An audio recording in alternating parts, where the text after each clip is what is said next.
A missing 2-month-old baby found a body. It was discovered in a wooded area of Brighton, close to where the child's parents were arrested on Monday. Detectives have been given more time to question them. Yes, the parents arrested on suspicion of gross negligence manslaughter. That wooded area that you mentioned, just further up the hill from where I'm standing at the moment. The forensic teams are there now. It is a crime scene that they are working through at the moment to establish what exactly has happened and build up a timeline of events as well, after that huge search operation involving hundreds of police officers and volunteers as well that has ended with this tragic news. A final report from the inquiry into the Manchester Arena bombing will be published today. It'll focus on the radicalisation of the bomber Salman Abedi and whether the atrocity could have been prevented by MI5 and counter-terrorism police. 22 people died in the suicide attack in 2017. When you hold all this information and look at the whole picture, for MI5 to miss that, and me losing my 8-year-old child, I'm sorry, but yes, they have blood on their hands. The former Education Secretary, Sir Gavin Williamson, accused teachers of looking for an excuse to avoid working during the COVID pandemic.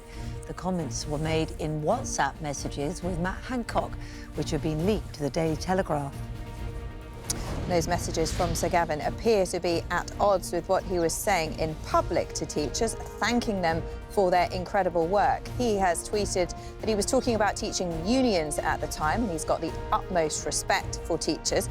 The latest insight into what's being called government by WhatsApp also reveals there was a fierce battle behind the scenes between Sir Gavin Williamson, who wanted to keep schools open, and Matt Hancock, who wanted to shut them. Breaking City News, ITV has revealed a 13% drop in annual profits of £672 million. That's down from £774 million in the previous year. The broadcaster warned the outlook was challenging amid economic uncertainty, with advertising revenues failing.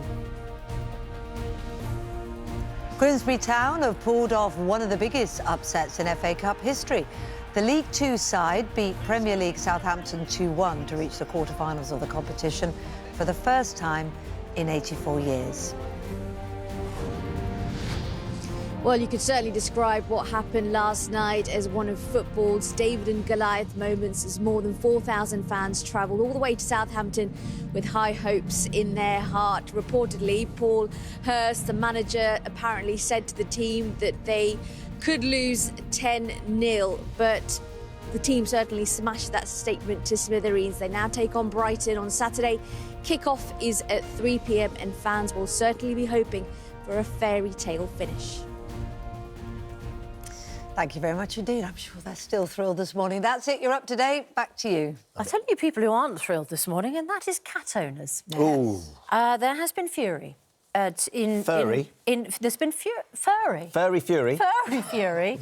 Because the former Health Minister, Lord Bethell, put the cat amongst the pigeons when he revealed last night on Channel 4 that in the early months of the pandemic, the UK government considered whether it might have to ask people to exterminate all pet cats because they were concerned that there might be a risk of cats transmitting coronavirus to their owners. To humans. We shouldn't forget how little we understood about this disease, he said. There was a moment we were very unclear about whether domestic pets could transmit the disease. We might have to ask